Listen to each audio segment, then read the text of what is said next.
Synagogue Tech Forum. We need theme music. We need theme like welcome to Synagogue Tech Forum. So, oh God, wait a second. Now I'm hearing. Now it's streaming in my ear. Stop streaming in my ear. We hope we're streaming in your ears. That happened last time too. No, it's just in my ear. Sorry, that happened last time too. All right. Welcome, everybody. Thank you. It's Thursday, 3 o'clock Eastern time. Let's make the rounds. Everyone say hello. And then I'm going to turn it over to Rabbi Tobias Moss to lead us through today. So, Leo. Hi. Hi there. Welcome. Hello. I'm in a different location than I am normally. Hence, I've got big boy headphones on. Big boy headphones. John, how you doing today? Doing great. Greetings from Monterey. And Leo, I love the halo. I always thought you had one, but now I see it in the mirror. Can you see that, Leo? Thank you. Yeah, I can. I can. If I just frame and picture myself just a bit like that, there you go. I hadn't noticed that. That's fantastic. I know. I need to turn it down a bit, but yeah. I love it. David, how are you? Hi, I'm fantastic. Dave Kaufman, calling in from Vancouver, BC, longtime listener, first-time panelist. Glad to be here. David, we're so happy to have you here. I'm going to skip over Loren. We're not going to let him talk quite yet. I'm going to let Rabbi Tobias Moss introduce him. But Tobias, how are you? I'm doing really well here in Minneapolis, where we went from negative 15 to 33 today. So we're in a much better place. And I'm really excited for this Synagogue Tech Forum to welcome my friend, Rabbi Loren Berman on to speak with us. So welcome, Loren. And we're going to focus on you and your organization, Sefaria, which I think most people will be well acquainted with, and Sefaria.org, which is, you can give an elevator summary of what it is, but I think in the large part, what we're excited about is to hear about kind of some new and expanding ways that Sefaria is being used and new tools that Sefaria is offering. And I welcome from the panel, as we go through this conversation, to jump in with your experiences using Sefaria and your questions on how Sefaria can fulfill more roles for you. So how you doing, Rabbi Loren Berman? Loren, welcome to the Synagogue Tech Forum. Thank you for having me. So what is your role at Sefaria, and how long have you been on the team, and how long have you been using Sefaria? Great question. I'm a bit of a late adopter. I've been using Sefaria now for about 4 years, but Sefaria is several years older than that. I've been on the team for about a year and a half. Basically, right after I finished rabbinical school, I went straight to Sefaria. And I'm just I play one small role in a very large and wonderful team. We have teams of content engineers. We have product engineers. We have content, people who are acquiring content. We have a learning department, which is where I sit. Of course, we have HR and all the others. So we are like a really great and large team, large meaning a lot of functions. They're about between 20 and 30 of us total. I'm on the learning team. So what that basically means is our team is all about how can people, families, synagogue members, rabbis, individuals learn and teach better on Sefaria. My particular role is one more in engagement and outreach, which is working with other people, other organizations to help further our strategic goals. So that could mean finding more content to put on, maybe there are certain audiences or certain authors, who we don't have, or certain genre of text that we don't have that we think people would really want. Sometimes I go out and try to work with organizations who are creating that material to help bring it to Sefaria. I create holiday materials. So if you're ever on our educator listserv, you might find some source sheets that I've made or some collections that I put together. And then I also help out a little bit on the tech side. I'm not a coder. I don't know much about tech, which is great because Sefaria is not meant only for tech people. It's really for everybody. And so our chief learning officer is an educator by trade, not strictly a tech person. And that's by design. And so to that end, there are certain features that we've recently introduced on Sefaria. And part of my work has been getting that out there to the world, getting people to use it, to appreciate it, to hear their feedback, and to help our product team, our engineers develop better experiences for everybody. So that's a bit about what I do at Sefaria. I'm happy to answer more questions, tell you why I love Sefaria, but I really want to hear how you appreciate it, what you want to hear from me. Yeah. Go ahead. Yeah.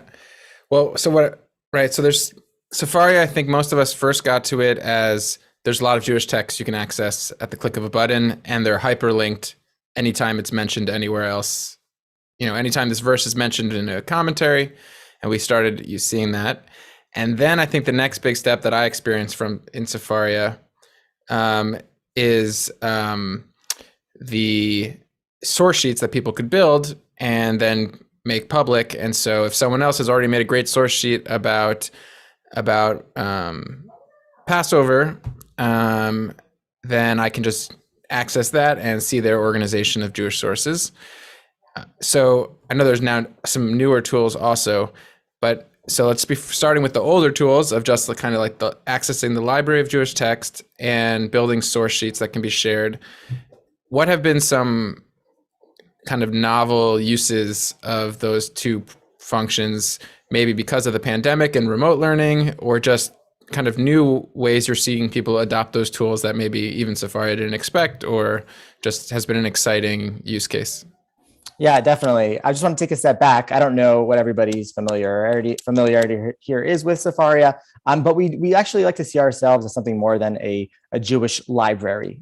Libraries, I like libraries. Not everybody likes libraries. Libraries are quiet, libraries are fixed, but we actually do try to see ourselves more closer to a Beit Midrash. We're trying to figure out exactly what we want to call ourselves in some ways, but we're more than, as you said, more than just about having a bunch of text there. And also we're more than a source sheet builder. A lot of people either see us as one or the other, but as you mentioned, there are other innovative uses of Sefaria. And I think we are right now just sort of at the beginning. We have all these ideas for different ways people can use Sefaria, and indeed many people do use Sefaria in these ways. But I think that there is, and I can say even for myself personally, sometimes this sort of fixed impression of what Sefaria is. It's a library and it's a source sheet builder, and so sometimes people aren't necessarily using it in the ways one could imagine. I'm happy to show you a few of those and tell you a bit more. Does that work for you, Tobias, and folks here? Yeah, absolutely. Okay. And great. also, I think you might be about to share your screen, but also to anyone watching on Facebook or YouTube, if you have any questions to solve like a specific way that you try to use Sefaria, but it hasn't worked for you yet, you could throw that type of question. Or if you have dreams for Sefaria, you could ask a question to that effect as well, and we'll bring those into the conversation. Or if you're watching this later, comment here, and I'm sure Loren would be happy to respond as well. All right, so Loren, take us through. Great. So we're on a Sefaria source sheet here. If you want me to take you sort of deeper into the library, I'm happy to. But the way I like to frame it is, when asking the question, what can you do and make with Sefaria? I like to think of this Jewish text, which talks about really the value of Torah as not being about raw materials, but what you can make of them. So there's a story about a king and a servant, and there's two servants, and each of them is given wool and flax, basically, and one comes back a lot later and brings back the wool and flax. The king says, thank you, more or less. And the other one brings a whole tablecloth and bread made of this wool and flax. And that's really what Torah is it's about taking raw materials and making something more beautiful with it. And that's how I see Sefaria. It's a platform in a lot of ways, but it can be used in ways that are beyond sort of the raw materials that are there. So a few different ways that synagogues in particular, we encourage to use Sefaria. If you think of the Ten Commandments or the Torah given as on two tablets. In fact, we have many now, not in the overly cliche tablets of today, but actually ways that tablets are very fixed, right? When you're looking at tablets, it's very passive. It's a very I guess it was a very physical experience, but also very passive of like looking from a distance at what these tablets are. And so what we try to do with synagogues, or we've sort of suggested that individuals do, and some of this we have seen done, is for one, families might get together, right, and study parsha by parsha. We make it very easy to find the different parshiot. Sometimes just like what is the parsha is like one step already like too hard for some people. And so families at a synagogue might study the parsha together, right, on a source sheet right there, sort of family discussions or conversations, and share that with the community. We have something called topics pages, which basically is we have thousands of topics, right, related to holidays and biblical figures, Talmudic figures, beliefs, laws, food. I can click in here. If I want to know what does Judaism say about alcohol, right? Here we go. Here are a bunch of sources connected to alcohol, a bunch of text sheets that people have created using Sefaria. Loren, yeah. Go to alcohol for the moment, because sure. Why not? Here's another way to do it. If I just went this way. Yeah, go ahead. Yeah. So I often go to topics or search by topic, and then I always go straight to sheets because I haven't known how sources is organized. What, do you know how sources gets organized? What things float to the top? Yeah, so there is actually a teaching in the introduction to the Path of the Just, Mesilat Yesharim, which talks about how this Musar work of ethical teachings that he says in the beginning, what I'm going to tell you, you probably already know. It's probably been right in front of you the whole time, and because it's been right in front of you the whole time, you didn't recognize it was there, or so it's sometimes a review is helpful, or just to point out the obvious, and that's what I'm going to do. Right here, actually, these 3 dots will tell you how it got here. Right, that the source is connected to alcohol by sheets by Sefaria users, meaning a lot of Sefaria users have created text sheets with this particular text. Other times it won't say that. In this case, it does. Sometimes it'll say it's from a different database called Asplaklaria. In this case, I guess, oh, here we go. This source is connected to alcohol by Asplaklaria, right, which is a different database that we take some data from. And so that's how that ended up there. And in terms of how and a lot of this is in terms of frequency and relevance, and you can filter it based on, chronology, right? Maybe I want to know what the Torah says or some of the earlier texts, so I can click chronology. And so now here's Genesis. It's a lot earlier than say Megillah, which is, thousands of years later. Yeah, Tobias. All right. I already got that was the nugget for me. I'm sure there'll be other nuggets, but I've totally avoided this sources page because I didn't know why it was organized and how it was organized. And so thank you, Loren. That's very cool to see that. And so it's kind of like pulls from the sheets that users have created and says, okay, almost everyone who makes a source sheet about alcohol includes this Purim source. So let's make sure that's in that sources list. And then the chronological organizing is super useful also. Yeah, definitely. I just want to agree. That kind of blows my mind. I've also always avoided the source. I just go right to the sheets. That's amazing. Just amazing. Of course. And I just want to show you something here really quickly. I know it's not a tutorial, but so just for alcohol, let me just type in ALC just so you can see here, like when you see the hashtag, right, because it's an autocomplete, this takes me to this page here, the topics page. This will take me to a user and their page, just so you can see that. But if I want to see where does the word alcohol appear in English, right, where we are, many of our books are not in English. We have a lot of translations, but if I wanted to see, I'm an English speaker, right? If I just click here, search for alcohol, it'll give me that exact word, right? And here it'll give me, as you see here, 101 sources we have that happen to have that in English, right? And if I want to narrow it down, I can do this too, right? I can click only mission. This is being here the whole time. I'm telling you, it's right here. And you can narrow it down, right, etc. You can search. Oh no, I want to know where does it appear in, Barachot, so I can just type in Barach. There we go. It's only in the Jerusalem Talmud. Maybe it talks about it in the Babylonian too. But anyways, that's but my point here. Yeah. Go ahead. You could also search by Hebrew words in the same function. Hebrew words. Yeah, totally. And the reason why I wanted to mention topics pages is because, for example, a lot of shuls, a lot of synagogues and temples will have like a theme for the year, right? It might be kindness or chesed, right? Generosity, whatever it might be. And maybe, you could have your congregants, for example, type in generosity, right? Or chesed or kindness, right? See what comes up, right? Generosity. And maybe you would, different people could, different families could go through and look at different texts and report back in some sort of learning environment. So, these texts. Yeah. So that's why I brought the topics. David, you want to jump in? I just wanted to, I guess it's sort of a question, but also sort of an insight, something that I learned about Sefaria that I really hadn't thought of. Back in, when was this? May, this past May, I was really honored. I got to interview Sarah Wolkenfeld and as part of my Unmute series. And she taught me something that I really had never thought of. I was talking about how wonderful it is when I'm teaching classes, I can build all my source sheets here and da.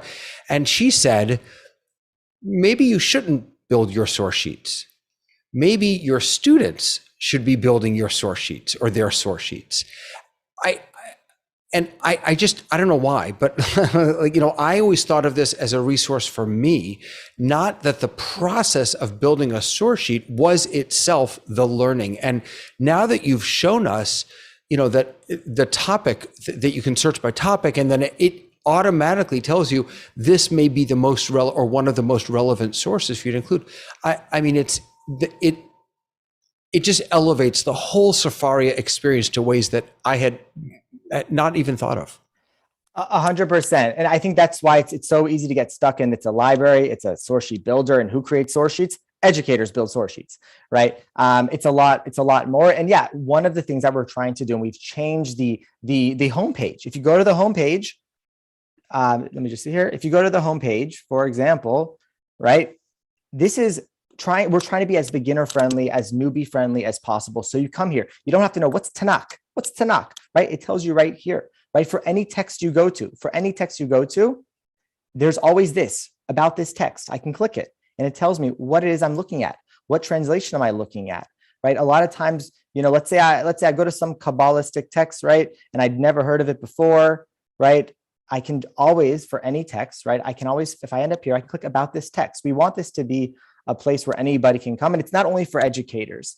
And also sort of maybe what you were alluding to, and Sarah and I and Rachel Buckman on our team are trying to work on this, is how can we actually teach from Sefaria? Why are we doing source sheets? Why are we using source sheets? Everyone has the work in front of them, right? And what does it mean when I teach a text, but I don't give the learner permission to see what happens before that text, what happens after that text? When I teach from the book itself, right? On the one hand, if it's a physical book, then if it doesn't really help me, if they want to know, oh, well, how is this relevant for my life, right? But however, if you're on here, if you're teaching from the library itself, how is it relevant for my life? Well, let's look. Topics. What are the topics that are associated with this very first verse, right? Heavens, maybe not as helpful, right? We have something called web pages, which will link you to thousands and thousands, and there are ways that we can make this more manageable, of other websites, not Sefaria, that cite this particular verse, and actually go in. And this is the most pluralistic Beit Midrash you've ever seen, right? Aish HaTorah, there's Mishpacha Magazine, OU, there's HUC, Hebrew College, Trua, Reconstructing, it's all here,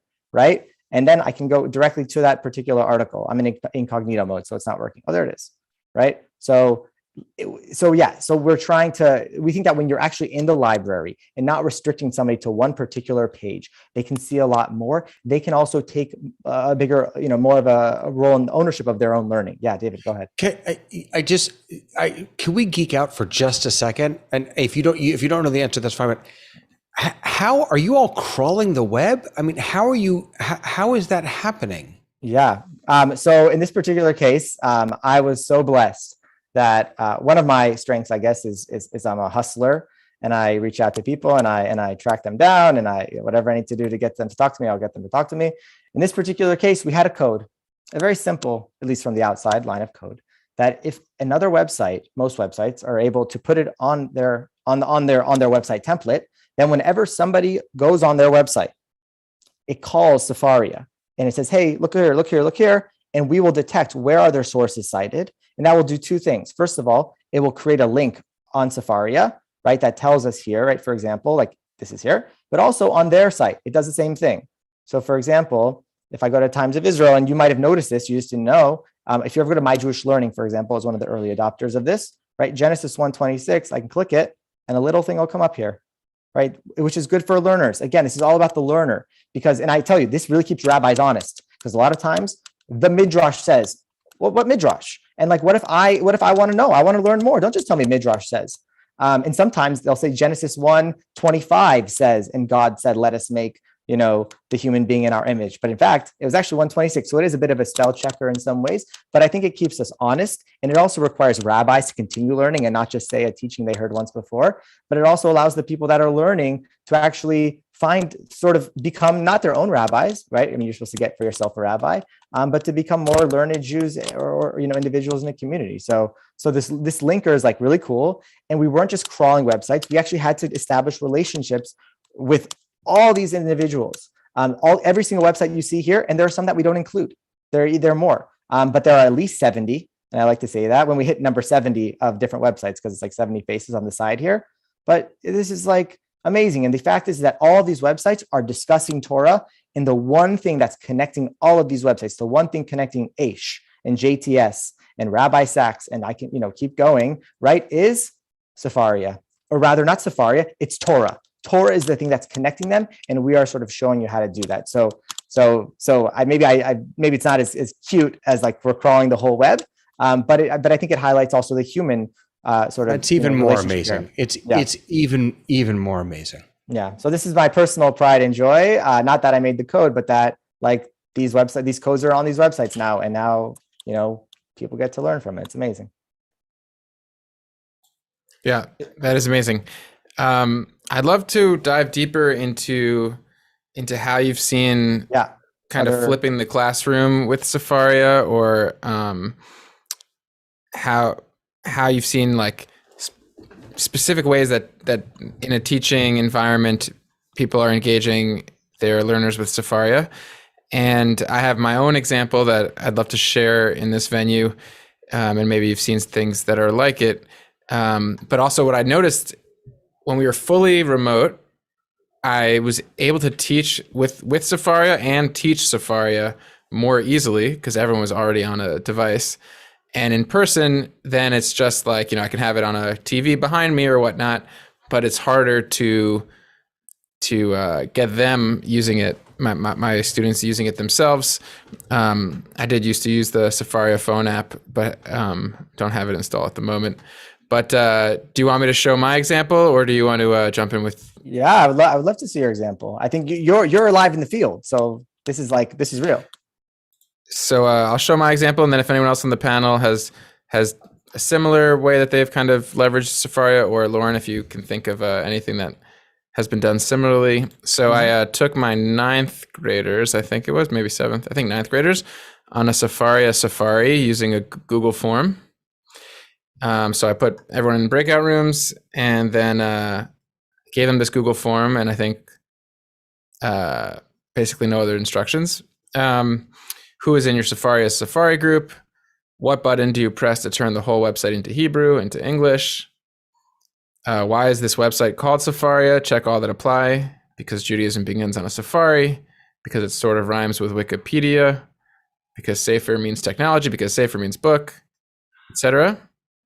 What do you find if you search Tobias Moss? Because I have a couple of public source sheets. Click this box after you spent 2 to 3 minutes just stumbling around.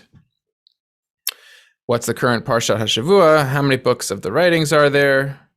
Hint, look in that section called Tanakh. And then the visualizations, which are a cool feature of Sefaria. To write down 3 words or phrases that you don't understand within Sefaria. And then I guided them to a source sheet by saying, find the topic Tzaddik, click on it, paste your definition there, and then get into this Tzaddik source sheet about Noah. So I've only done this kind of thing once with this one fully remote group, but I loved it. And when I had my 9th graders again back in person this year, I was like, shoot, we can't do that lesson in the same way. How am I going to adapt this for in person or what have you? So I'd love to hear just kind of what else you've seen similar to that, or how you've seen it work in person and remote. Yeah, I love that. And what's so great about you showing me that is the fact is that you did this on Google Forms, right? So we at Safari would have no idea. We have no idea, right? So there's so many people who are using Safari and we have no idea how they're using it.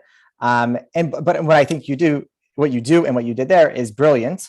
There are ways that one could do what you did on Sefaria, right? For example, you could have made that into a sheet, right? It wouldn't be as clean necessarily. And Sefaria is not everything for everyone. Like, that's the truth, right? And there are tons of other websites out there. And that's why like all of our data on Sefaria is free for everybody, right? The Midrash says that the Torah was given in the desert because we're supposed to be free. There's nothing, nobody owns anything in the desert. We don't own much. We pay for everything that we do and we show, like the Talmud was not, there's several millions of dollars to buy, and then we release it to the public. And so any website you're using, many of them, Al Torah, Merkava, all amazing websites. A lot of them use our data, and we are happy to. Like, that's, if everybody's using our data, that's great. So we're not everything for everybody. We acknowledge that, and sometimes, forms are better. One could have made a sheet like that, what you did, and then you would have each individual student make a copy of that source sheet, right, and share it with you, and they could write those answers on there. It's not as fun necessarily as click, and you click send, and it's like, oh yeah, you're done. But there is a way one could do that. And there are teachers who use, we have a function where we are phasing it out, but it's called assignments, where you can actually basically do that. And you will be notified whenever your student makes a copy of your sheet and submits it. And then you can give notes back and forth on that particular source sheet. We have something called collaborative source sheets. Every source sheet. Can you just mention why you're phasing that out? Yeah, well, we're changing our editor. Our current source sheet editor with the blocks is now going to be, I can show you if you want to see a preview. It's like, yeah, I can't show you. Because I don't, that's the one thing I struggle with is the editor. I feel so limited by it. I'd love to see them. So the new editor will be more closer to a word processor, closer to it. And it's still in beta. So we're testing it out. We have some users who are testing it. If you want to test it, send me an email. I'm happy to give you the link. I'm happy to do that. You can take a note. Just though, in terms of other creative uses that I have seen. So first of all, believe it or not, just like you can put pictures and songs on source sheets and images on source sheets, please make sure that they are in the Creative Commons, not copyrighted. That can be problematic, but that should not stop you from making multimedia source sheets, which is great for any sort of experiential education. You can actually, it's a sort of a niche use, but you can actually live stream. You can actually live stream to a Sefaria sheet. If you have a YouTube live link, just put it in a source sheet. And then when it's live, it's live. And so if you're a rabbi and you have a community, everybody could log into Zoom, especially if you want that community feel. But if it's something else, you're welcome to have a source sheet. It's your face right here, but all the texts are right there. You don't have to click back and forth. You don't even necessarily have to share your screen. In fact, we're doing that right now, right? In fact, we are doing that right now. Show it. Okay, so let me let this see. It's so here. cool.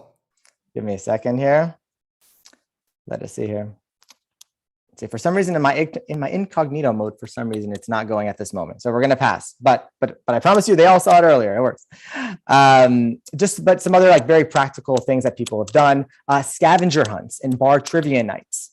So you can actually, just like what you did, Tobias, for example, if you were to say, find me the first place it says tzaddik in Tanakh, right? That would take them, they would have to go and search for it. They would get to that verse. And on that verse would be connected another source sheet that says, maybe clue number 1, Tobias's class, and they would click and they say, congratulations, you got it. And the next one could be, Esther's name means hidden, find like the verse where it discusses Esther's hiddenness. I don't know, I'm making it up, right? And then there would be another sheet connected to there. And so you can actually make scavenger hunts on Sefaria. Teachers, educators have done that.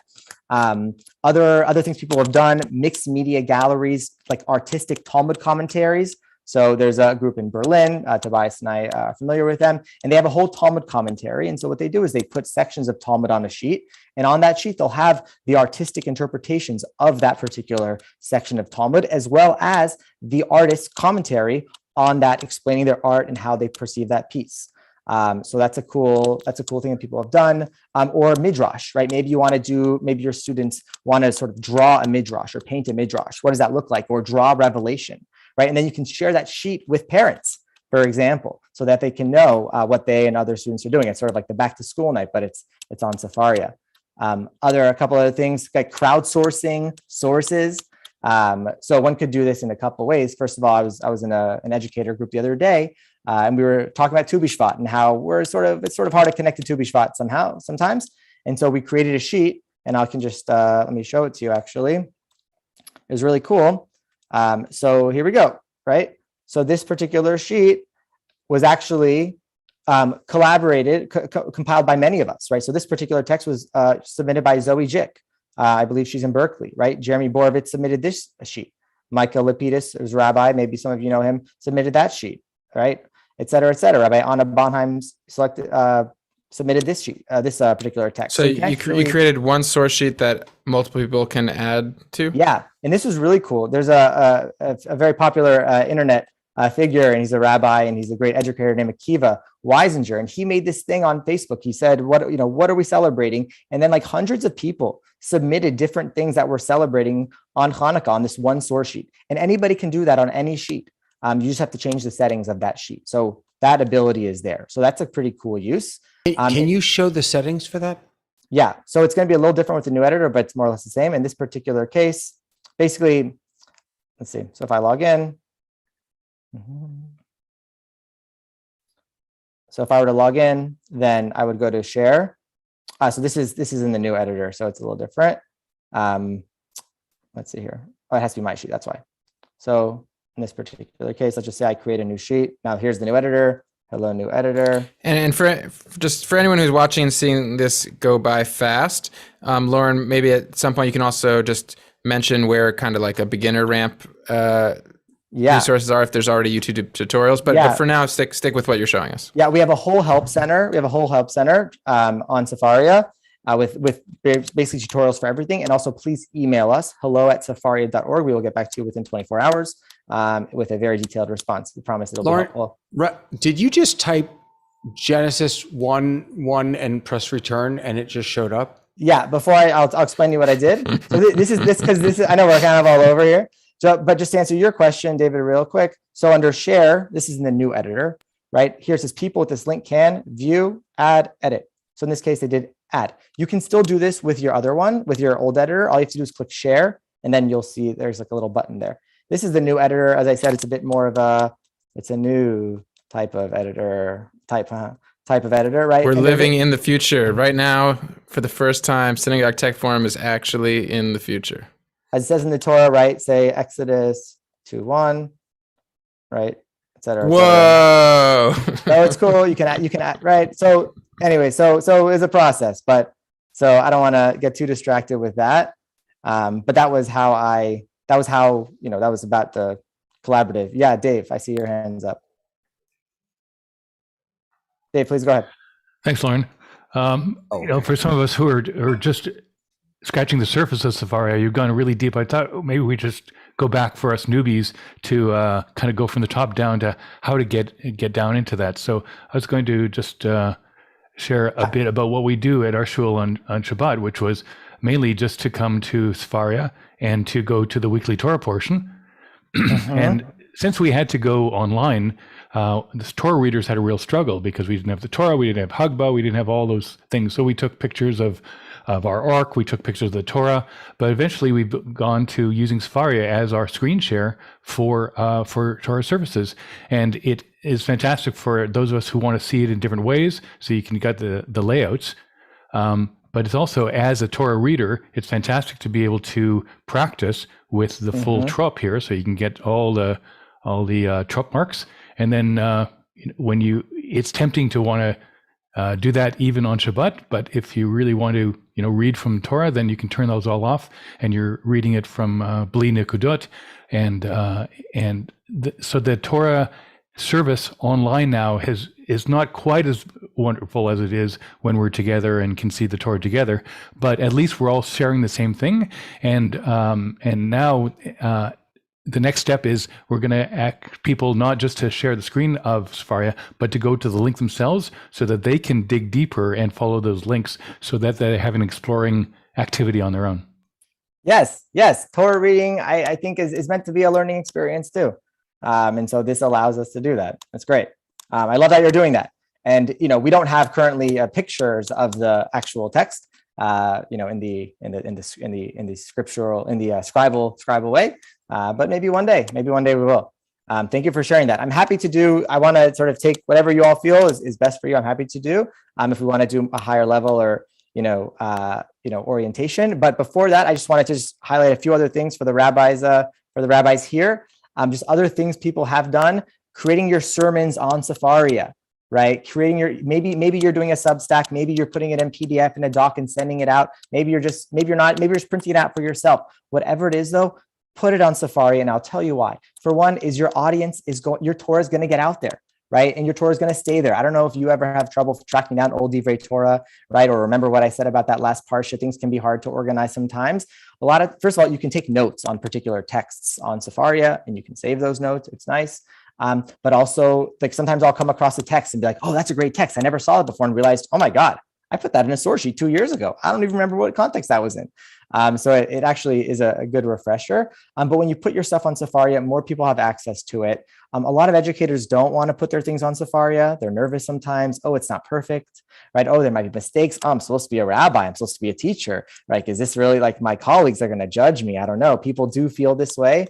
We're trying to set a norm here that you don't have to be perfect. And oftentimes, somebody is going to benefit from the things that you put on Sefaria. My first experience with Safaria's team. Actually, it was Rosh Hashanah maybe 4 years ago, and I got a message on Sefaria. Well, before Rosh Hashanah, I got a message on Sefaria, because you can send messages to other people, from the COO of Sefaria telling me, I think it might have been about guns in shul or a different controversial topic. And they said, hey, just to let you know, I'm the CEO of Sefaria. I saw your sheet. I shared it with the team. Like, we love that sheet you made. Like, thanks so much. And I was like, wow, like what a great way to start the year. Like, just imagine your congregants or your students, they're not necessarily giving you feedback all the time, but to get a message. And I've gotten at least a dozen over the years from people at Hillel, chaplains, right? People at Sefaria, that somebody on the other side of the world, so you don't even know, used your sheet and they told you that they used their sheet and really valued it. Like, I feel like if you're an educator, like that's the work. Like, when you hear that, it's like, wow, like my job is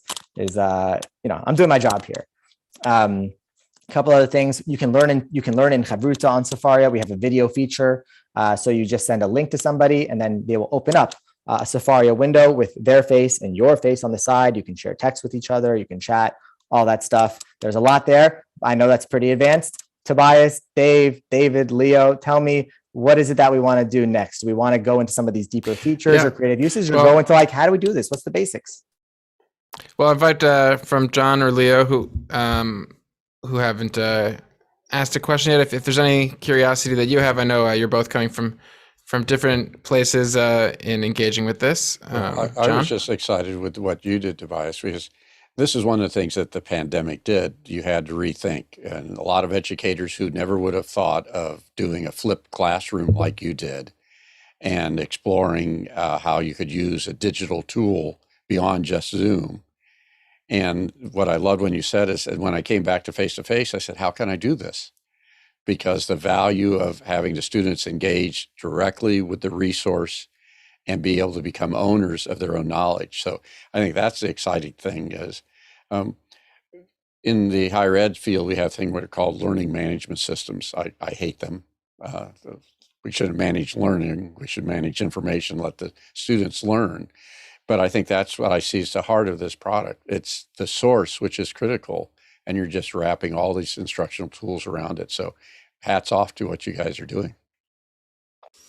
Yeah, and I think I would go further on that. It's very similar, but to me, it's the use we're going to see in the Cheder classes and how they're going to actually start using it, and turning something which is a mystique into a tool that people can actually use and be able to understand and not feel frightened.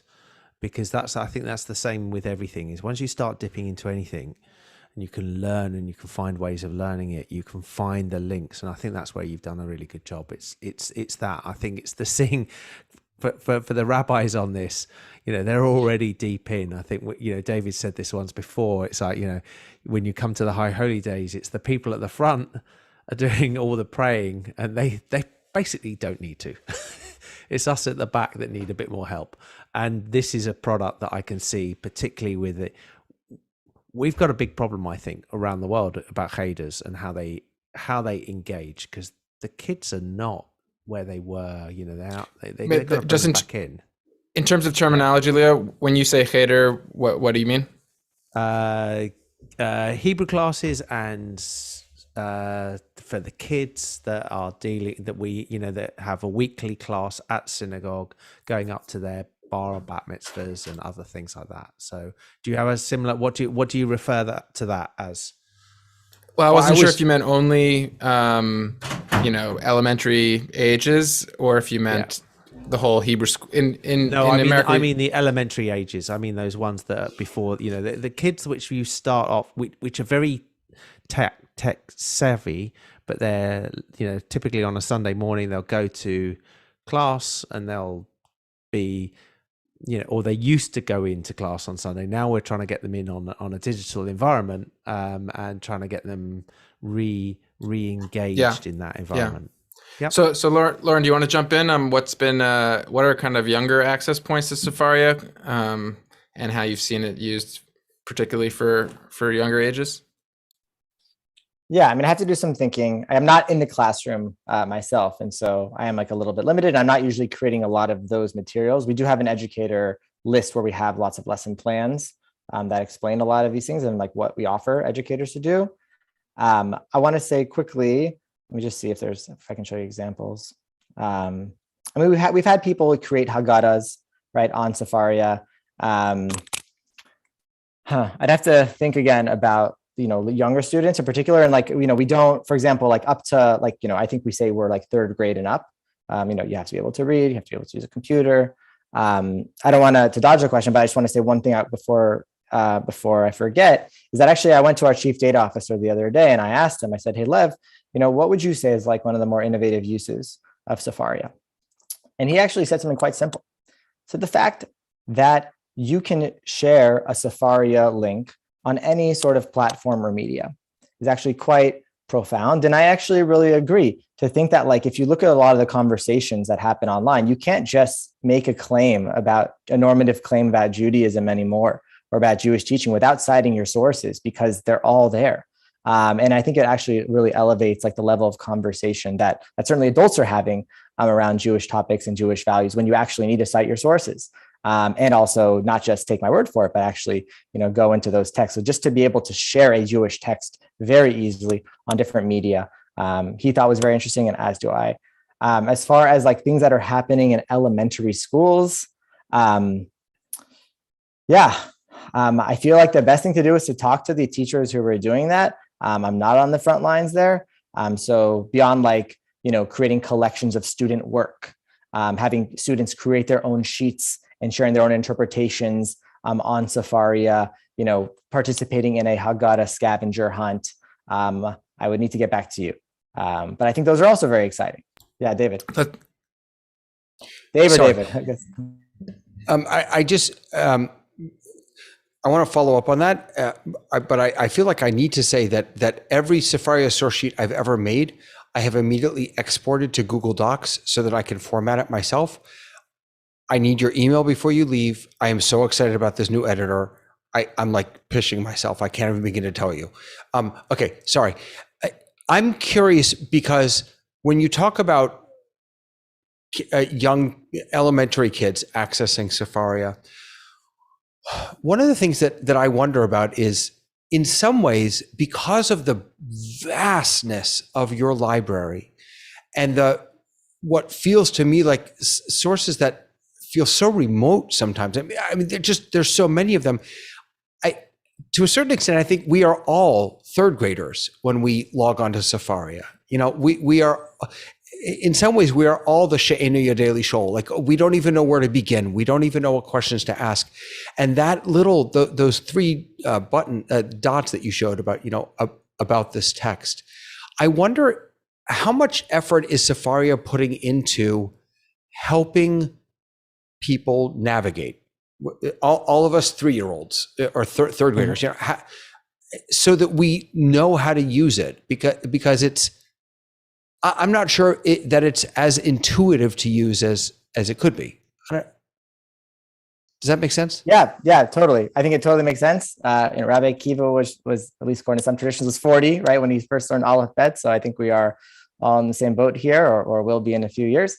That is our primary right now. We have different sort of audience segments that we're trying to reach, and also different ways that we're trying to reach those different segments. What we might call the newcomer audience is front and center for us right now. And again, is what I mentioned, why we have, redesigned our whole entire website to be at least one step closer to that. So that's absolutely on our radar.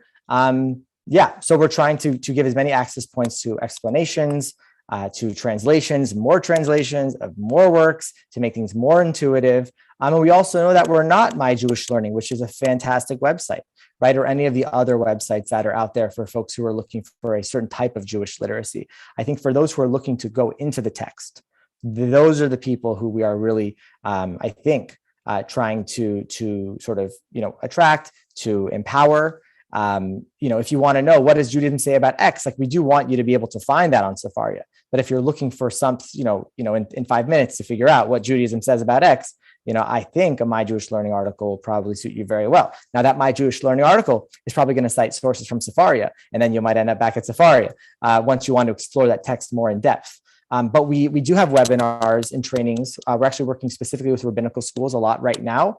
I did 2 or 3 workshops this week alone, and we're going to have everybody from the left to the right, and it's quite nice. But regularly we have Safaria 101s, and I'll tell you that I go to these 101s, and even though I've been using Safaria for a number of years and I work for Safaria, I'm always learning something new, a small thing, and those small differences actually save me a lot of time. I was working with a rabbinical school student the other day, and he said, my goal for this session is to learn how to use Sefaria less, because I use it only, and I don't even use the books anymore. And so we actually accomplished that mission in a certain way by showing him certain shortcuts that he's been searching very, inefficiently. So we have 101s. We have deep dive webinars where if somebody wants to know about the actual works that we have on Sefaria, and perhaps even some of the surprising ones. We have, for example, in English, responsum from the Holocaust in English, which is like, wow, I didn't know we had that. We have like dozens of Haggadah commentaries translated into English by this one rabbi, Rabbi Mark Greenspan, a conservative rabbi. He's retired in New York, and in his spare time, he makes translations of Haggadah commentaries and gives them to us. It's amazing. So there's a deep dive webinar. We also have a Sheets webinar where you learn how to make source sheets in like an effective way. So those are 3 of the big ones. And then we have others where we're creating now for clergy, for educators. We have a whole menu of workshops that we offer communities. That's fantastic. I know Dave wants to jump in. And before, I just started to cut you off. And we have these all on Safaria recorded. They're all on Safaria, all recorded. We have collections on Safaria. So I just want to show you really quickly here. So if I just type in, let's see here, this thing's my way. If I type in webinar, right? Webinars for educators, webinars for learners, right? This little icon here tells me it's a collection. If you remember, this is a topic page. If I want to learn about the topic of webinar in Jewish tradition.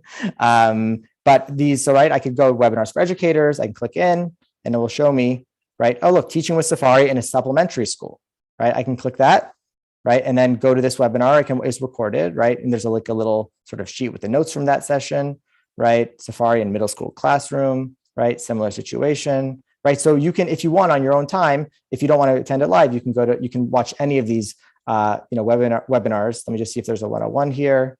Let's go to learners, right? So Sheets on Safaria, Safaria 101, June 2021. That's probably the best one to look at because it's the most recent, right? And here's the recording if you wanted to watch it. So it's there. And then of course we have like help section, right? Always here, help, right? There's a whole help page. If you want, you can just type in help here, right? Help center. And you have all these. So if Dave, if you're watching here, right, in Help Center, you have all of these different source sheets. They're source sheets, but they're telling you how to do certain things.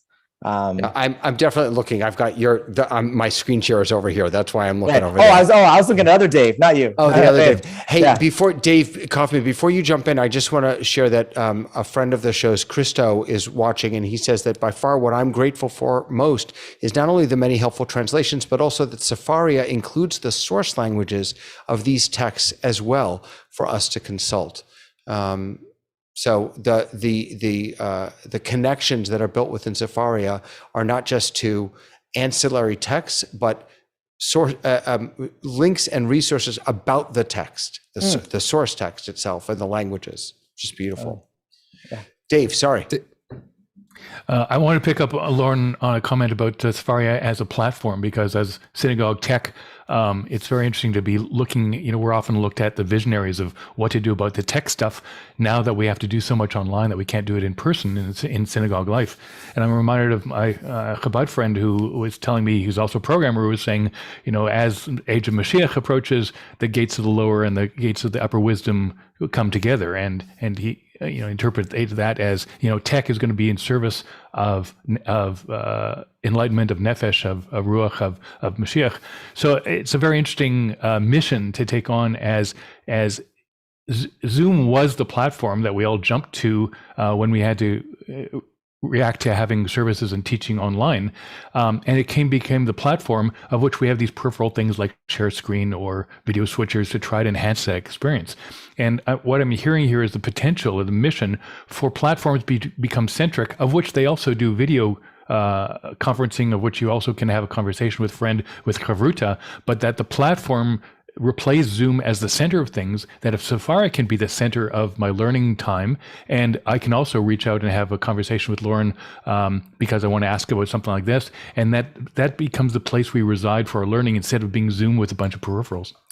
Well, Dave, you're right on the money, because there was a beta of a Beit Midrash feature. So Loren, can you give us just a little preview of, you can just tell us about what that's going to enable, and the community learning aspect that you shared with me? Yeah, I'm looking for the actual, I'm trying to find here. Let's go. Well, I don't have a great image right now, but picture this. Imagine Sefaria. Here, let me just share my screen. This is like a very old picture, but if you can see here, here's just like a screenshot, right? Where you're on Sefaria, and you can also see who else is in the Beit Midrash at the same time and what they're studying. And Russell is learning Genesis 15. I can click, and then it would open up Genesis 15 right here. Or I might say, Nissa is studying, some text I'd never heard of. Like, what's that text? And I could click there, and I'm like, wow, there we go. Like, just interesting to see what people are studying. I could chat with Nissa. I could video with Nissa. Here's like an example here, right? Hello. So I don't have better pictures at this very moment. But yeah, we have this Beit Midrash because we were a library, right? And then we're a source sheet builder. So first we go from like the solo, independent learning thing to like, oh, it's a source sheet, usually for other people, right? It's interactive, but it's not on Sefaria. But learning is like a community endeavor. And we actually ran a bunch of surveys after this Beit Midrash beta test, and many people said, I felt like I was part of a learning community. I felt like I could see people turning the pages, right? I could see what people were learning. I didn't feel like I was siloed. And are we going to be a substitute for Zoom? Are we going to be a substitute for the yeshiva or the seminary or the classroom, right? Or the synagogue? No. And that's okay. People are important in person too. But to actually create a sort of learning environment on Sefaria, and if I could see what other people are studying, I could see who they are. I could see what sheets they've made. I could message them, hey, I noticed you made a certain sheet. Like I have a question about, or, hey, I noticed you're studying the book of Joel too. Do you want to learn together? Right. Just by chance, because I saw Tobias is learning the book of Joel. So there's a lot of potential here. And I think, it's part of this deeper idea that we're not trying to be like a library, but actually to be like a communal space, not the communal space, not the JCC, and not the space for everybody at all times. But actually, while I am learning on Sefaria, to make it a more interactive experience. Yeah. One of my favorite pages at Sefaria is the staff page, because it's all these job titles that I never thought would be part of a Jewish organization. And it's kind of interesting, it's starting in Sefaria, but I wonder when this kind of thinking is applied to, how he runs synagogues or how Jewish movements come together. So I'll just share that.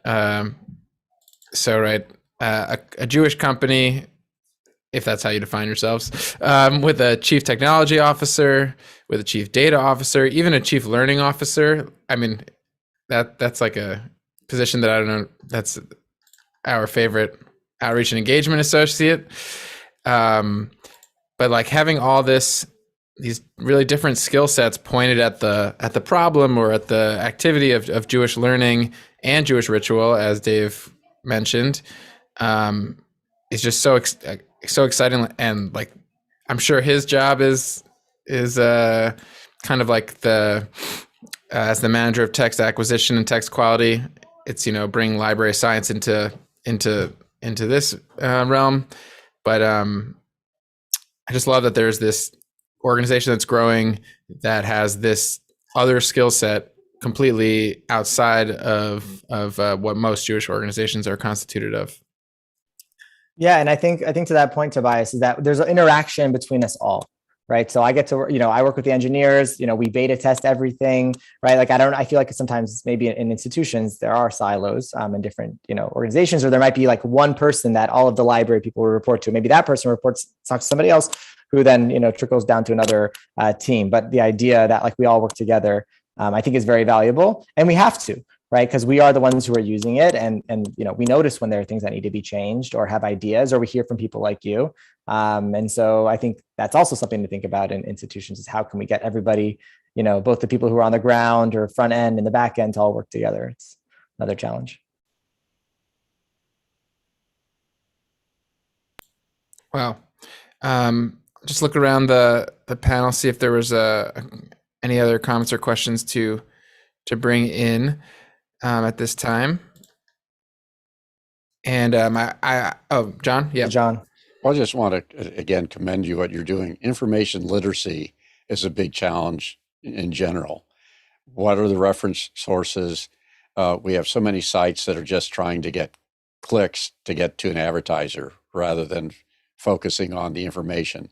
And, I think you're teaching more than you think you are in terms of changing the way we approach our resources and share them with people. So I just want to give a hats off. David? Thank you. I'm a little stuck on Tobias, you referencing us to the staff page, because now I'm really intrigued by what you said about that should a synagogue have a chief learning officer and a chief of staff, a junior content engineer? I mean, it's a fascinating question. I was wondering, Loren, one of the things that I have been talking with synagogues a lot about is the importance of having someone on staff who knows their tech and knows their Torah. You can't have someone switching a service or running at the wrong time or something, right? Yeah. Or running, if you're teaching a class, having someone manage your slides or whatever. If there's something about knowing the Torah. And as I'm looking at this, your tech people, it looks like they know their Torah too. What is the relationship there in how Sefaria works? I love that. So I actually don't go by rabbi at my job. That's by choice, but also none of us go by rabbi. And there are several of us who do have smicha, who do have ordination, even those of us who are not in education, capacities. I think that I think to work at Sefaria, I mean, it's not just enough to know how to code, for example. You actually a lot of times have to know at least some sort of understanding of Jewish text and also be very passionate about the work. I think basically everybody from, there's no up down here, but looking at the pictures, everybody has some significant Jewish learning background, is married to somebody who has some significant Jewish learning background. I would say, our chief data officer, also spent many years in yeshiva. Brett, who is our co-founder and CTO, he himself currently is not, practices in different ways than he used to practice, but grew up, going to NCSY, in Kollel and studied in Israel. So it's really, but not everybody's observant. Not everybody's observant to the same extent. Which is also interesting, but Torah is the thing that unites us. I want to share just one source sheet really quickly to take a look at, which is we do these Sefaria staff picks, right? And I think this also highlights the idea that we're all learners here, right? So we each, from Daniel, our CEO, everybody submitted, right, to Annie, our chief operating officer, right, submitted a text and their own little comment on why they chose that particular text. I don't know why I made fourth billing here. I shouldn't have. But this is, I think, part of that, which is we are all learners, non-tech and tech alike. Torah's, so I think this is actually, I'm going to share it with folks. Loren, do you have 40,000 tabs open? Oh, yeah, it's complicated. It's very complicated. Don't ask me.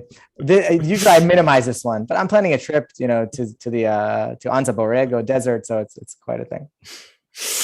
I just share with you a source sheet. When you're coming out to the desert, I work with the California State Parks and we'll connect you with an interpreter there.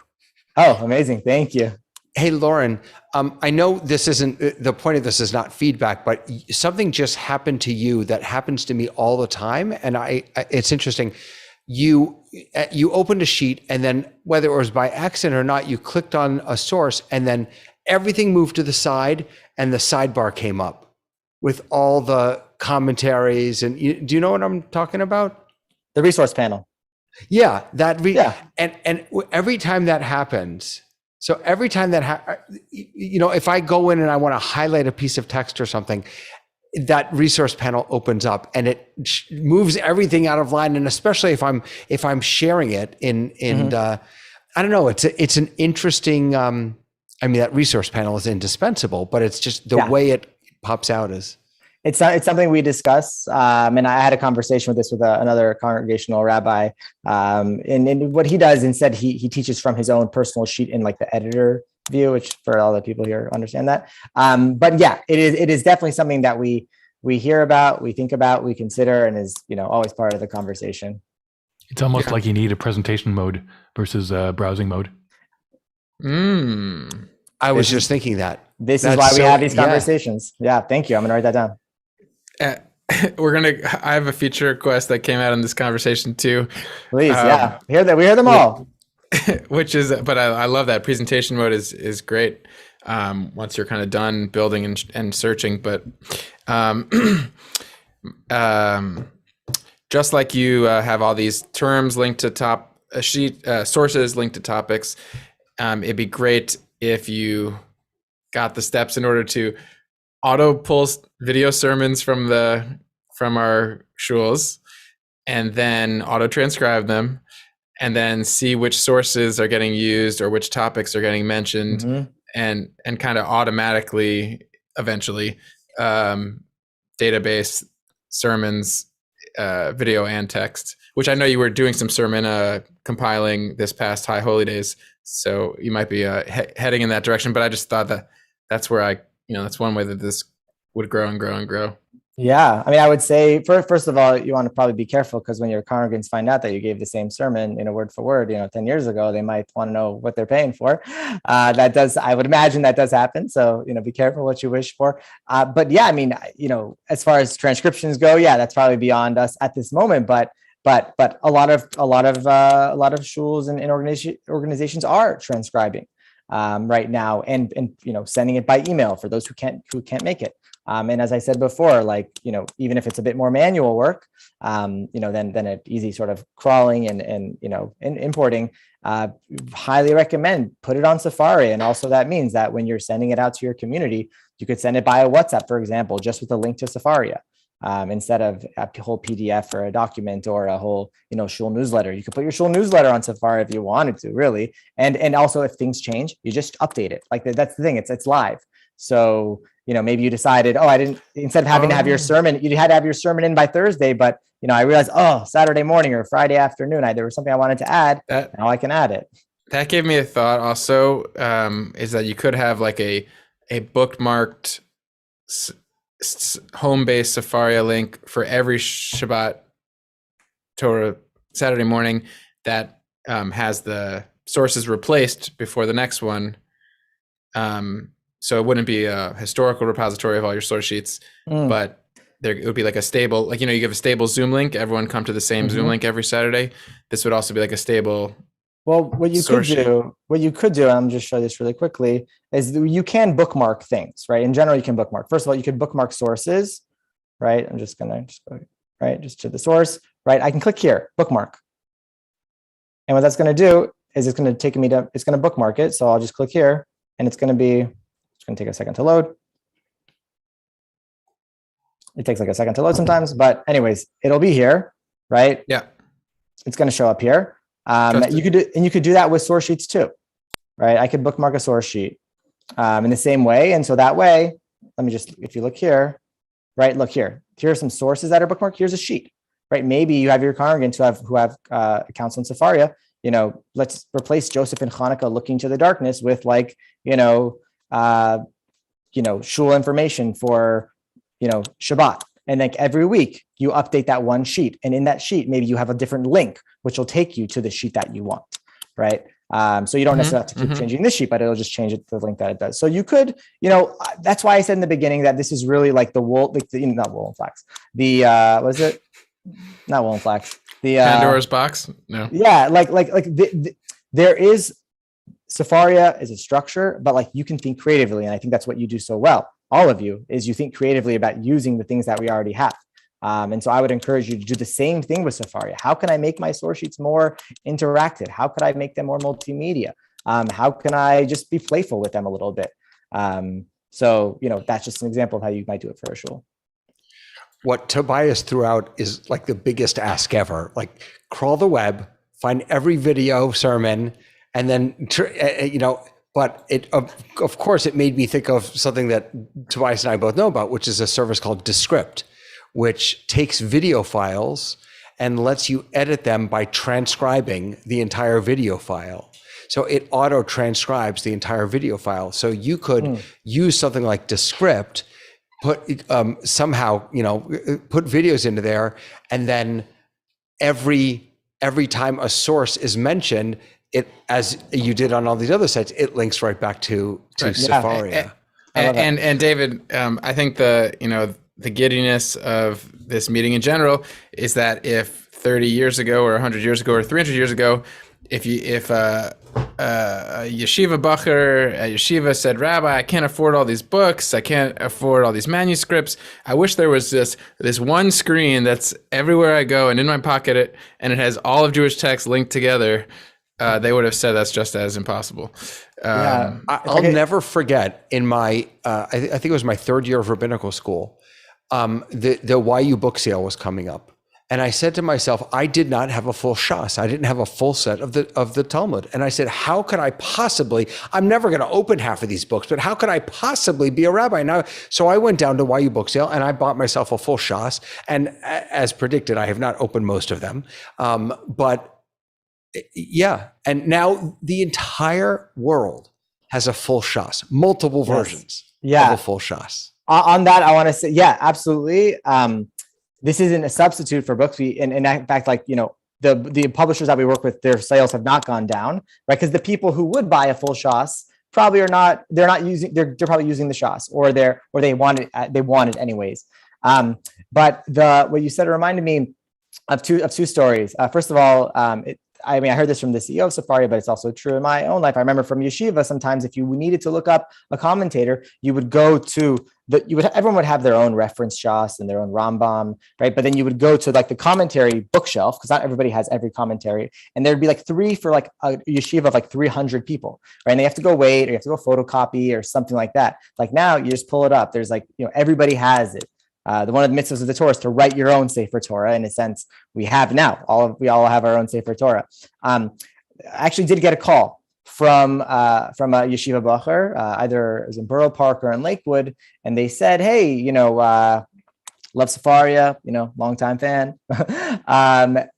We don't do smartphones. Well, some of us do smartphones, but we don't really do smartphones. We have flip phones. So Sefaria, flip phone, what can you do for us?" And apparently if you look online, there's a website called appsforflip.com by a bunch of yeshiva guys.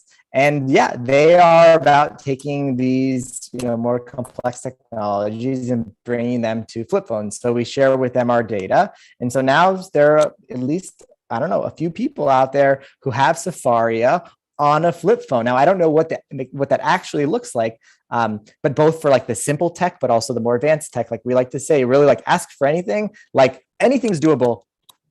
Anything's doable. Just some things are higher priority, a bit more complex than others. So please, like whenever you have suggestions for how we can be better or different, like we want to hear them, and whether we get to them or not, like that's to be determined. But if you would have asked anybody if they could imagine what Sefaria 10, 15 years ago would be today, yeah, it's really something special. Everything seems is impossible Sefaria? until it's not. That's right. Yeah, Dave. How young is Sefaria?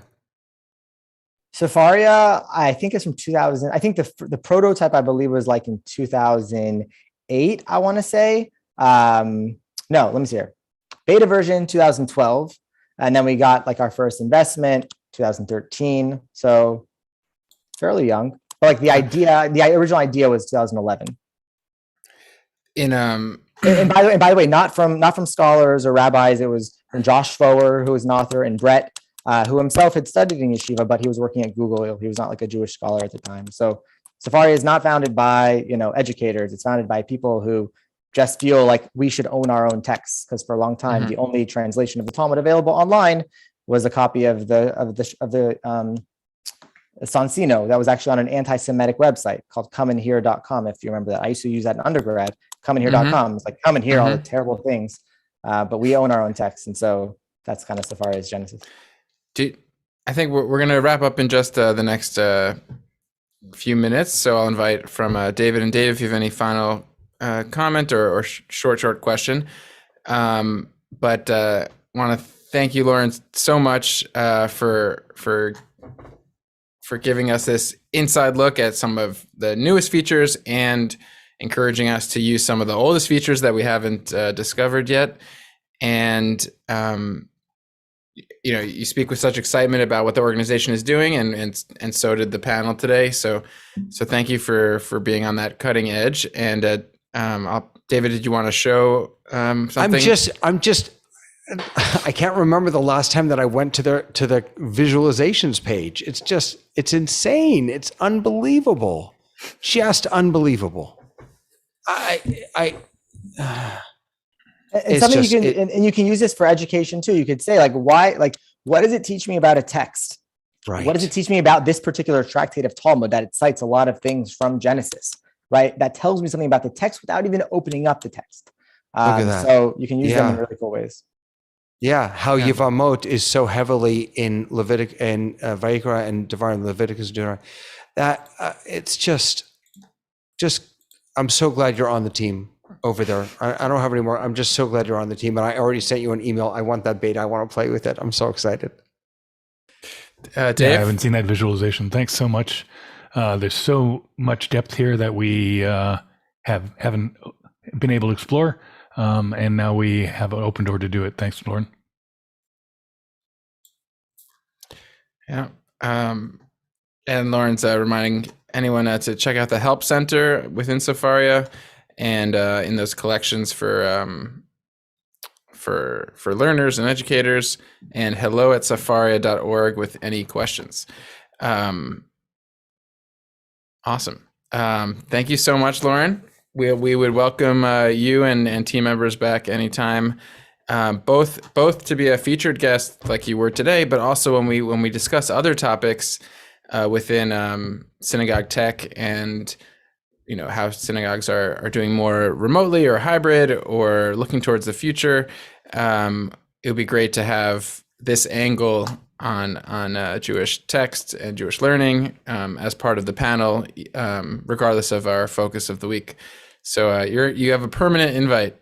So thank you so much. And let's see, it's Thursday. We can say Shabbat Shalom. Is it Thursday? Yeah. Shabbat Shalom. Shabbat Shalom, everybody. Thank you for having me. Thank you for using Sefaria, for learning, for teaching, and please be in touch anytime. If I can help you use Sefaria in more creative, better, more accessible ways, that's what I'm trying to do. And to all those who are watching, including Christo, thank you for being here. Thank you for watching with us. Shabbat Shalom. Shabbat Shalom.